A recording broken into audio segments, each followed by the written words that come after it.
ఈ registration number ని బట్టి వెహికల్ ఏ రూట్ లో వెళ్తోందో ట్రేస్ చేయొచ్చు కదా. నీకు యాక్సెస్ ఉంటుంది కదా? ఉంది మేడం.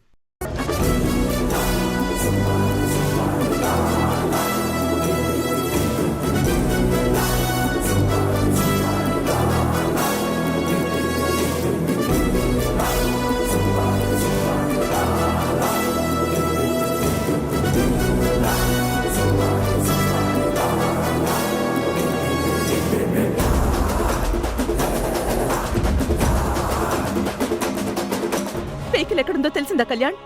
షాద్ నగర్ ఇప్పుడే దాటింది మేడం. మెయిన్ రోడ్ లోనే వెళ్తోందా? మేడం వెహికల్ తిమ్మాయిపల్లి రూట్ లో వెళ్తుంది మేడం.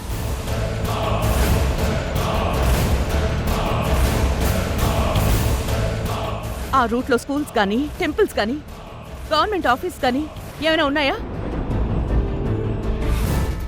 అమ్మా స్కూల్ ఉందమ్మా. కళ్యాణ్, ఆ వెహికల్ కి ఆ స్కూల్ కి ఎంత దూరం ఉంది? అక్కడికి ఎంతసేపట్లో వెళ్ళొచ్చు? ఒకసారి చెక్ చేయవా? 1 minute మేడం. వెహికల్ ఎంత స్పీడ్లో వెళ్ళినా సరే మాక్సిమం 10 minutes పట్టొచ్చు మేడం. సరే, గూగుల్లో స్కూల్ ఫోన్ నెంబర్ ఉందేమో చూడు. 1 minute మేడం.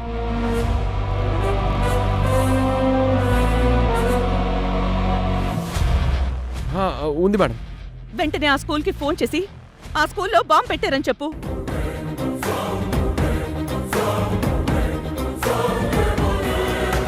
మేడం. ఎస్ చెప్పు. ఆ బండి ఆగుతుంది చెప్పు. అలాగే మేడం. త్వరగా కళ్యాణ్, మనకి టైం లేదు. అలాగే మేడం.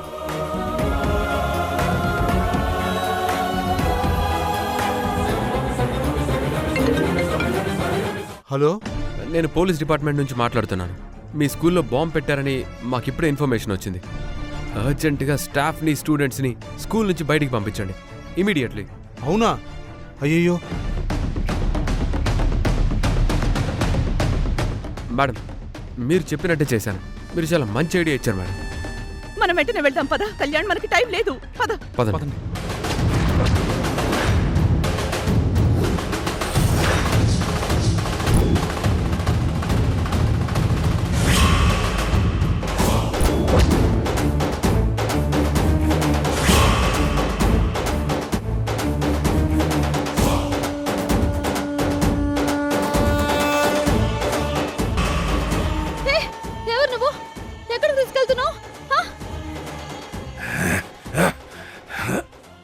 ఇంకా అర్థం కాలేదా? నేనెవరో నువ్వు గుర్తుపట్టలేదా? ఎవరు నువ్వు? ఏయ్, కాస్త ఓపిక పట్టు. నిన్నొక్క మహారాణిలాగా అలంకరిస్తాను.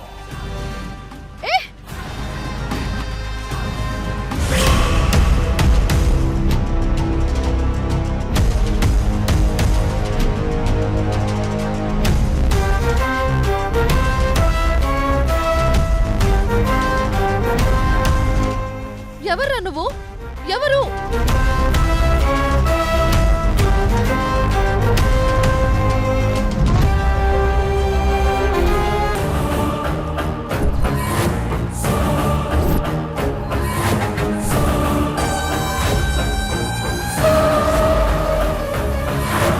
అన్న, స్కూల్ పిల్లలన్నా రోడ్డు గడ్డంగా పరిగెడుతున్నారు.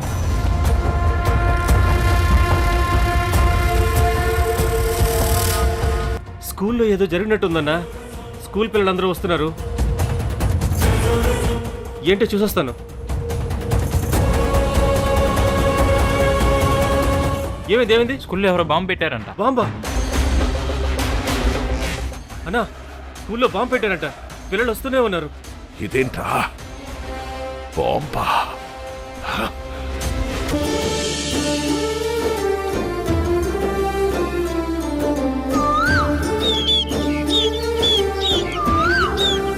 పెళ్లిగోలు ఆపండి ప్లీజ్.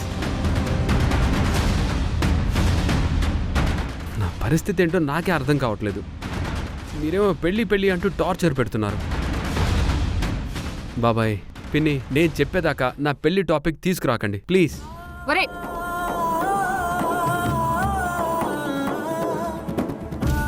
వాడు పెళ్ళి వద్దంటున్నాడు కదండి. వాడి మొహం వాడికేం తెలుసే? వాడు అలాగే అంటాడు. మనం మాత్రం మన పని చేసుకుంటూ పోదాం. అంటే ఏంటి మీ ఉద్దేశం? కళ్యాణ్కి కావేరికి పెళ్లి ఏర్పాట్లు చేసేద్దామా? కావేరితో కాదే, కార్తీకతో. ఓహ్. నా మతి మండ, మీ మతి మరిపే నాకొచ్చినట్టుంది. ఇదిగో, ఏది ఏమైనా సరే ఆగేదే లేదు.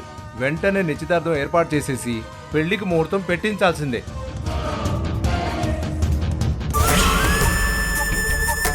ఇప్పుడు వీళ్ళకి నేను ప్రేమిస్తున్నది కార్తీక్ అని కాదు, కావేరినని అర్థమయ్యేలా ఎలా చెప్పాలి? అందుకొక్కటే దారి. నేరుగా కావేరిని ఇంటికి తీసుకొచ్చి జరిగిందంతా చెప్పాలి. అప్పటికి కానీ వీళ్ళు అర్థం చేసుకోరు.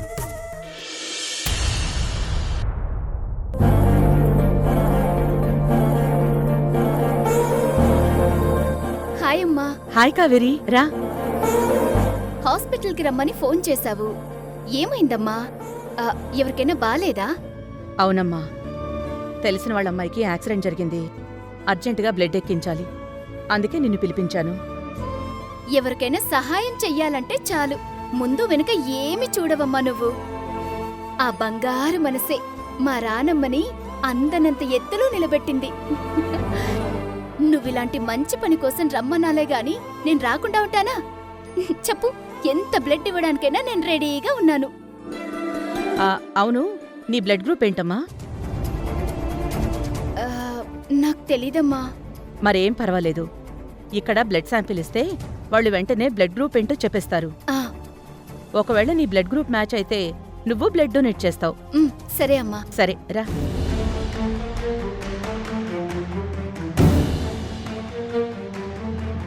నమస్కారం డాక్టర్ గారు. నమస్కారం అండి. నేను చెప్పాను కదా, మా అమ్మాయి. తన బ్లడ్ శాంపిల్ తీసుకోండి. ఓకే, నువ్వు రామ్మ లోపలికి. అలాగే డాక్టర్. వెళ్ళు.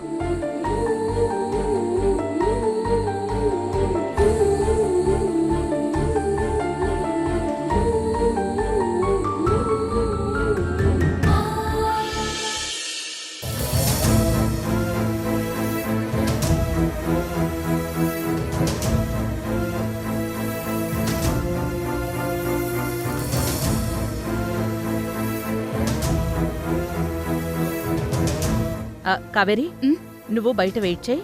నేను బ్లడ్ గ్రూప్ ఏంటో తెలుసుకుని వచ్చేస్తాను. సరే అమ్మా. ఇప్పుడు ల్యాబ్కి పంపిస్తే డిఎన్ఏ రిపోర్ట్స్ రావడానికి ఎన్ని రోజులు పడుతుంది డాక్టర్? టైం పడుతుంది మేడం. డాక్టర్, ఈ డిఎన్ఏ టెస్ట్ రిపోర్ట్స్ మార్చడం గానీ బ్లడ్ శాంపిల్స్ మార్చడం గానీ జరిగే ఛాన్స్ ఏమైనా ఉందా? ఎందుకంటే ఈ డిఎన్ఏ రిపోర్ట్స్ మీదే నా పిల్లలు ఎవరు అన్నది ఆధారపడుంది. ఇలాంటివన్నీ బయట ఎక్కడైనా జరగొచ్చు మేడం. మా ల్యాబ్లో జరిగే ఛాన్సే లేదు. మీరలాంటి భయాలేం పెట్టుకోకుండా ధైర్యంగా వెళ్ళండి. థ్యాంక్ యూ డాక్టర్, వస్తాను.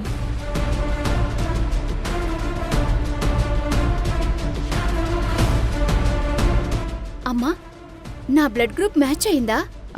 నీ బ్లడ్ గ్రూపు మ్యాచ్ కాలేదని చెప్పారమ్మా డాక్టర్ గారు. నువ్వు ఇంటికెళ్ళు, నేను నీతో తర్వాత మాట్లాడతాను. అయ్యో, అవునా?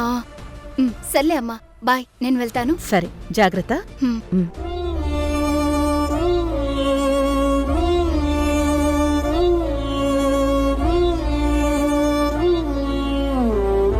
నా బిడ్డకి తెలియకుండా, తన అంగీకారం లేకుండా, అసలు విషయమే చెప్పకుండా డిఎన్ఏ టెస్ట్ చేయిస్తున్నాను. అది నా తప్పే. కానీ తప్పడం లేదు కావేరి. ఒక్కసారి డిఎన్ఏ టెస్ట్లో మీరు నా బిడ్డలు కారని రిపోర్ట్స్ వచ్చినా, బోనాల్లో జరిగిన ఆ సంఘటన వల్ల నా మనసులో మొదలైన అనుమానాన్ని పూర్తిగా పోగొట్టుకోవడానికి, అసలు నిజమేంటో తెలుసుకోవడానికి ఇది తప్ప నాకు వేరే దారి తెలియలేదు. ఈసారి రిపోర్ట్లో నిజమేంటో తెలిసిపోతుంది.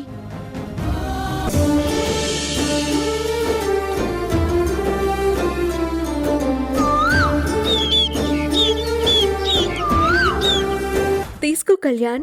నాకు ఏ స్వీటు వద్దు, ఇక నువ్వు వెళ్ళొచ్చు. నీకోసం కష్టపడి చేసి తీసుకొచ్చాను. ప్లీజ్ తీసుకో కళ్యాణ్. నువ్వు ఇరిటేట్ చేయి కార్తిక, ప్లీజ్. కనీసం ఒక ఫ్రెండ్లా అయినా ఫీల్ అయ్యి స్వీట్ కొంచెం టేస్ట్ చేయి Kalyan. Please Kalyan. Please just friend అనుకుని తీసుకో. జస్ట్ ఫ్రెండ్ అంతే.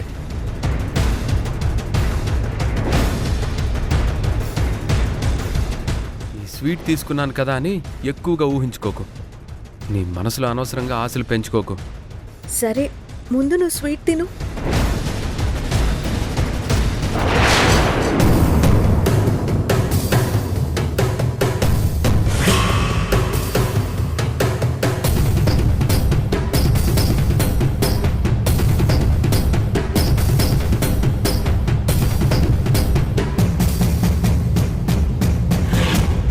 ఏంటి కళ్యాణ్ ఆశ్చర్యంగా చూస్తున్నావు? అప్పట్లో నువ్వు కూడా నా వెంట పడుతూ ఇలాగే కదా ఐ లవ్ యూ అని రాసిచ్చావు. ఇప్పుడు నేను కూడా నీతో నా లవ్ సక్సెస్ అవ్వాలని కోరుకుంటూ అంతే అందంగా ఆ స్వీట్ మధ్యలో నా ప్రేమను పెట్టి ఇచ్చాను కళ్యాణ్. నువ్వంటే నాకు ప్రాణం కళ్యాణ్. కళ్ళు మూసినా నువ్వే, కళ్ళు తెరిచినా నువ్వే కనిపిస్తున్నావు. చూస్తావేంటి కళ్యాణ్, స్వీట్ తిను.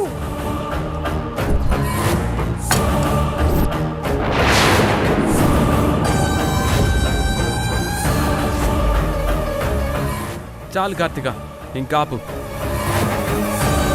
ఒకప్పుడు నిన్ను ప్రేమిస్తున్నానంటూ నీ వెంట పడ్డాను, నిజమే. కానీ అది ప్రేమ కాదు, కేవలం ఆ వయసులో పుట్టిన ఒక అట్రాక్షన్.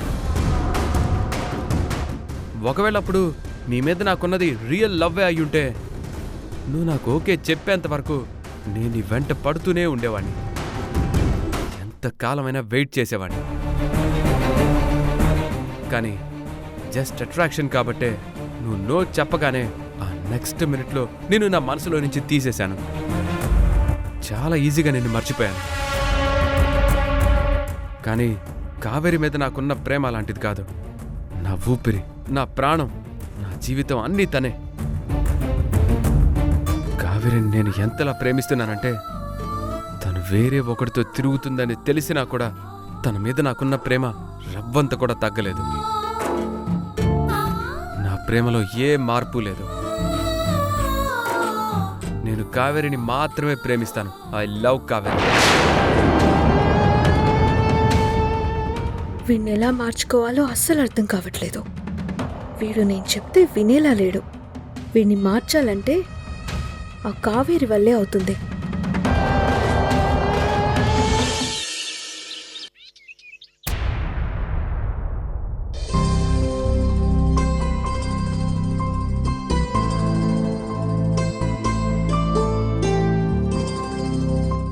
డాక్టర్ గారు, ఆ డిఎన్ఏ టెస్ట్ రిపోర్ట్లో ఏముంది?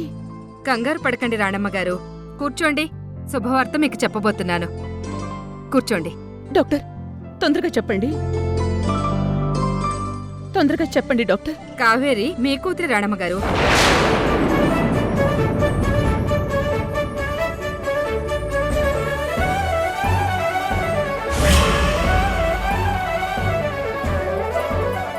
డాక్టర్, నిజమా డాక్టర్? హ్మ్. కావేరి నా కూతురా? కావేరి నా కూతురైతే కృష్ణ, కార్తికలు కూడా నా బిడ్డలే కదా? నా బిడ్డలు నాకు దొరికారు. నా పిల్లలు నాకు దొరికారు. బోనాల్ జాతరలో ధర్మతేజ గారు నా పిల్లలు అని చెప్పినప్పుడే నాకు డౌట్ వచ్చింది. నా పిల్లలు దొరికారు. ఇది వరకు ఒకసారి డిఎన్ఏ టెస్ట్ చేయించినప్పుడు అప్పుడు వాళ్ళ ముగ్గురు నా పిల్లలు కారు అని వచ్చింది. కానీ ఇప్పుడు మాత్రం డిఎన్ఏ రిపోర్ట్లో నా బిడ్డలే అని తేలినందుకు నాకు చాలా సంతోషంగా ఉంది డాక్టర్. రాణమ్మ గారు ఒక్క నిమిషం. నేను చెప్పేది ఇంకా పూర్తవలేదు. చెప్పండి డాక్టర్. మీ ఇద్దరి డిఎన్ఏ ప్రొఫైల్స్ మ్యాచ్ అయితేనే మీ కూతురని కాదు, తల్లి మీద ప్రేమ పెంచుకున్నా చాలు. తన కూతురితో సమానమే కదా.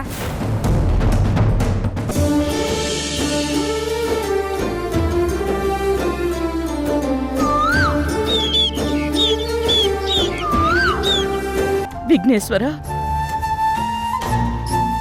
మతిస్థిమితం లేని ఆవిడ చెప్పినట్టు బోనాల జాతరలో నా బిడ్డ మంటల్లో నుంచే వచ్చాడు. కానీ ఆ బిడ్డ చిత్రావతి బిడ్డ. నాకిప్పటికే అర్థం కాని విషయం ఆ అమ్మవారి ముందు ధర్మతేజ గారు తన 3 పిల్లల్ని నా కన్న పిల్లలు అన్నారు. ఆయన అలా ఎందుకన్నారు స్వామి?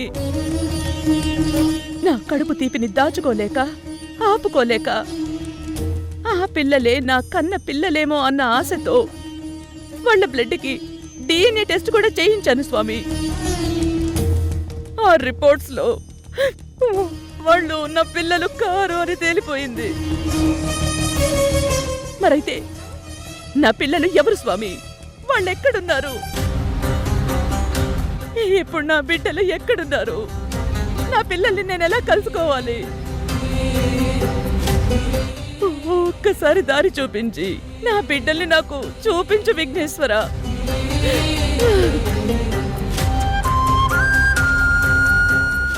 మాయా, అంతా మాయా.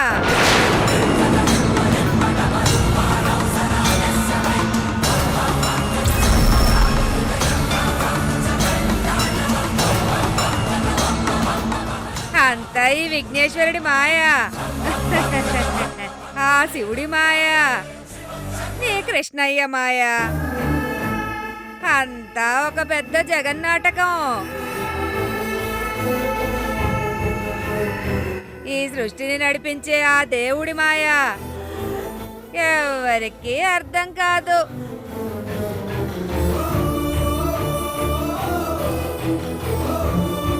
ఎప్పుడు ఎవరిని ఎక్కడ కలపాలో ఆ పైవాడికి బాగా తెలుసు.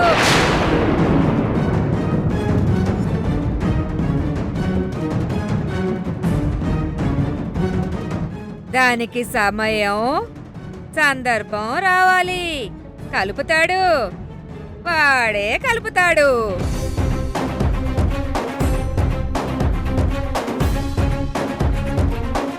అమ్మా, తన మాటలేమీ పట్టించుకోకండి. ఖచ్చితంగా మీకు మీ బిడ్డలు దొరుకుతారు. ఆ విఘ్నేశ్వరుడి మీద నమ్మకం ఉంచి మీరు వెళ్ళిరండమ్మా. వెళ్ళు, వెళ్ళు. చేసేదేమీ లేదు. మన అనుకున్న వాళ్ళు, మన కడుపున పుట్టిన బిడ్డలు మన కళ్ళ ముందే తిరుగుతున్నా మనకి తెలీదు. నా పిల్లలు చెప్పాను కదా, మాయా, అంతా వాడి మాయా. అయ్యా విఘ్నేశ్వర, తన కన్న బిడ్డల కోసం ఎన్నో ఏళ్లుగా అల్లాడిపోతున్న ఒక కన్న తల్లి బాధ స్వామి ఇది. లోకంలో ఏ తల్లికి ఇలాంటి కడుపుకోత మిగల్చద్దు స్వామి. దయచేసి ఆ తల్లి ఆవేదనను ఆలకించి త్వరలోనే తన బిడ్డల ఆచూకీ దొరికేలా చేసి ఆ తల్లి కడుపు చలవపడేలా అనుగ్రహించు తండ్రి. అనుగ్రహిస్తాడు, అనుగ్రహిస్తాడు.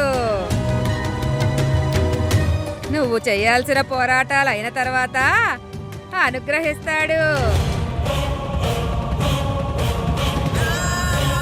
తన మాటలేమీ పట్టించుకోకండి, వెళ్ళరండమ్మా.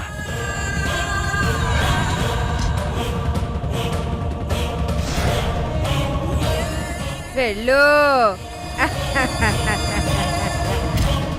వెళ్ళు.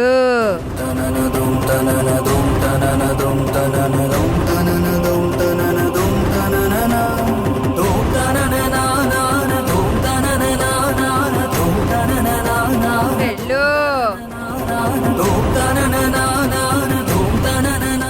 మాయా, అంతా వాడి మాయా.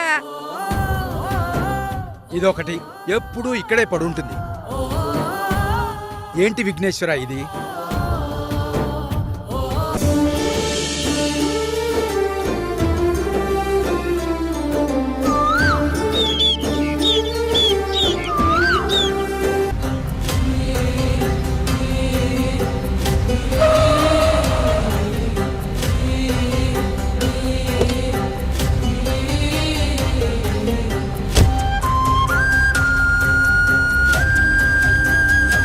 ఏంటి, ఇంట్లో నుంచి బ్యాగ్ సర్దుకొని వచ్చేసావంట?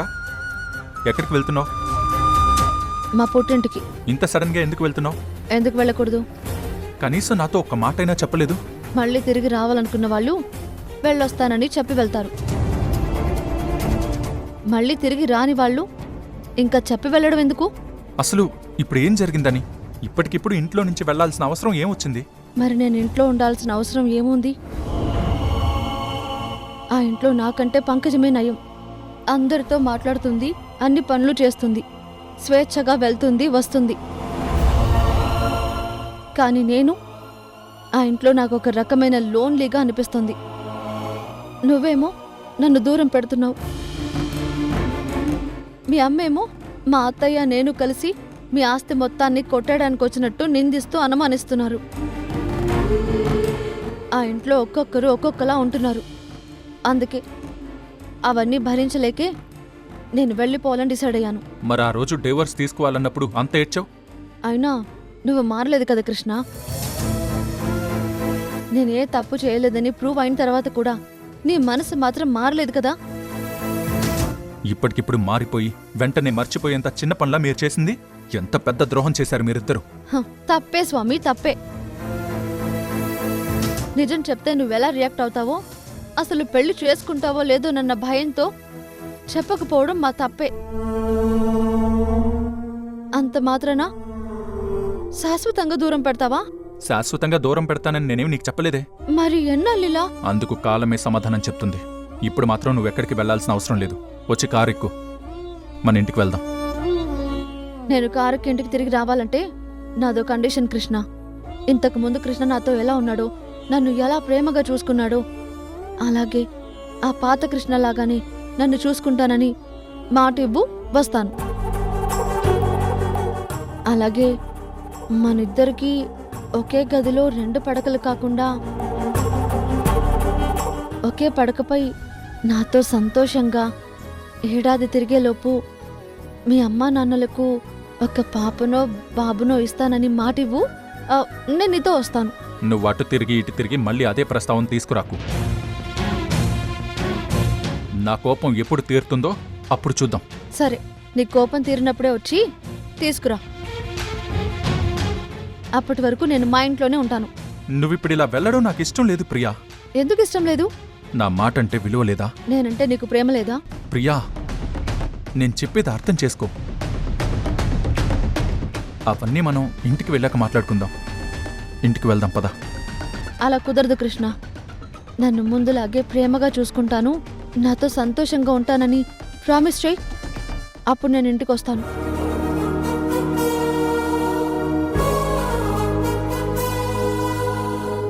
చూడు కృష్ణ, ఇప్పుడు నువ్వు నాకు ప్రామిస్ చేయలేదా?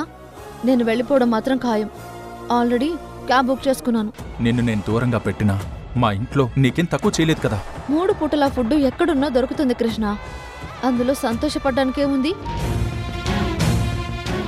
నువ్వు ముందు ప్రామిస్ చేయి, నీతో పాటు ఇంటికొస్తాను. నీ భర్తగా అధికారంతో పిలుస్తున్నాను. నువ్వు వస్తావా రావా? నీ భార్యగా ప్రేమగా అడుగుతున్నాను. ప్రామిస్ చేస్తావా లేదా?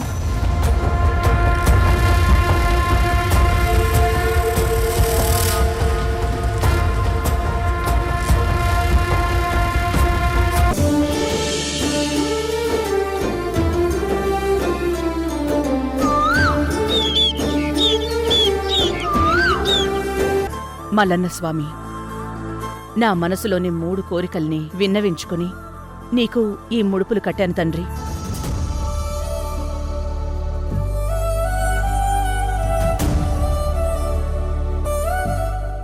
మొదటి ముడుపు, కోరుకున్నట్టే ధర్మతేజ గారికి గతం గుర్తుకొచ్చినందుకు తొందరలోనే నీ దగ్గరకొచ్చి నీకు ముడుపు సమర్పించుకుంటాను మల్లన్న స్వామి.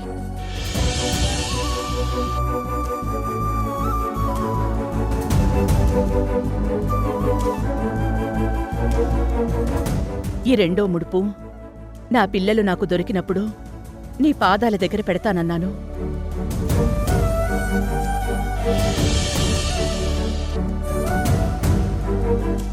ఇక ఈ 3వ ముడుపు, ధర్మతేజ గారి 3 పిల్లలు జీవితాంతం క్షేమంగా సంతోషంగా ఉండాలని కట్టాను. మిగిలిన ఆ 2 కోరికలు కూడా నెరవేరేలా చూడు స్వామి.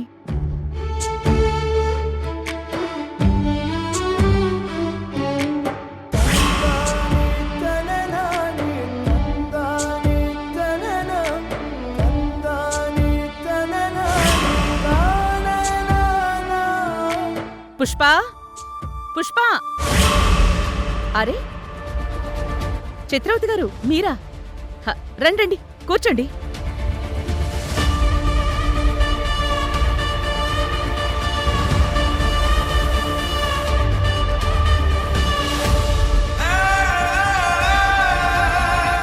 ఏంటిలా మా ఇంటి వైపు వచ్చారు? ఏంటి రాణమ్మా, ది గ్రేట్ ధర్మతేజ గారి కంపెనీకి నువ్వు ప్రొపరేటర్వి.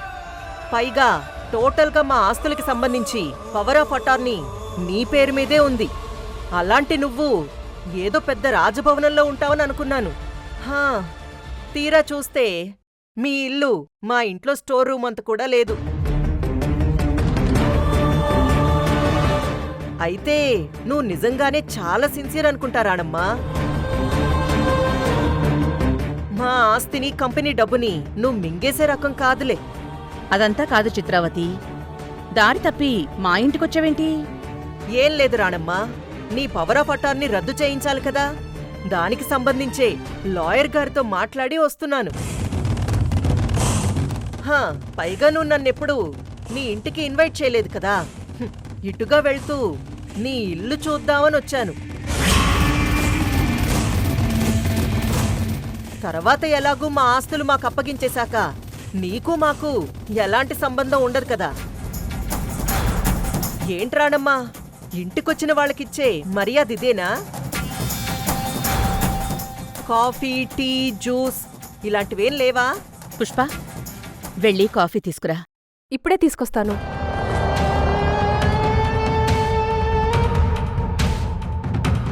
ఇలాంటి ఇంట్లో ఉంటున్నందుకు నువ్వేం ఫీల్ అవ్వకు రాణమ్మా.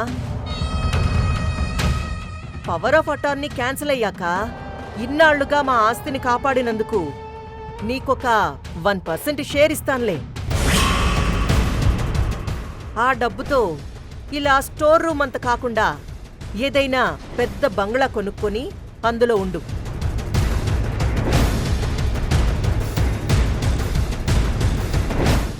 నాకే కాదు, ఈ సృష్టిలో ఏ మనిషికైనా కావాల్సింది పెద్ద పెద్ద భవనాలు, కార్లు, కోట్ల డబ్బు కాదు చిత్రావతి, మనశ్శాంతి. చిన్నింట్లో ఉంటూ కూడా నేనిక్కడ చాలా సంతోషంగా ఉన్నాను. మనుషుల ఆనందానికి కావాల్సింది మంచి మనసు, అదుంటే అన్నీ ఉన్నట్టే లెక్క. అయినా మీరిచ్చే ఆ 1% షేర్ని తీసుకుని నా ఆత్మాభిమానాన్ని తాకట్టు పెట్టుకోలేను. మీ 1% మీ దగ్గరే పెట్టుకుని మీ స్టోర్ రూమ్ని ఇంకొంచెం పెద్దది చేసుకోండి. నా కష్టార్జితంతో నాకున్న ఆదాయంలో రూపాయి కూడబెట్టి ఈ ఇంటి అద్దె కట్టుకుంటున్నాను. ఇందులో నాకు లభించే తృప్తి చాలు. Madam, coffee. నువ్వు ఇంత నిజాయితీగా ఉన్నావు కాబట్టే ఇలాంటి చిన్నింట్లో ఉంటున్నావు రాణమ్మా. మరేం పర్వాలేదు, నాకు లేని బాధ నీకెందుకు చెప్పు. ముందు కాఫీ తీసుకో, చల్లారిపోతుంది. పుష్ప, కాఫీ ఇవ్వు. తీసుకోండి మేడం.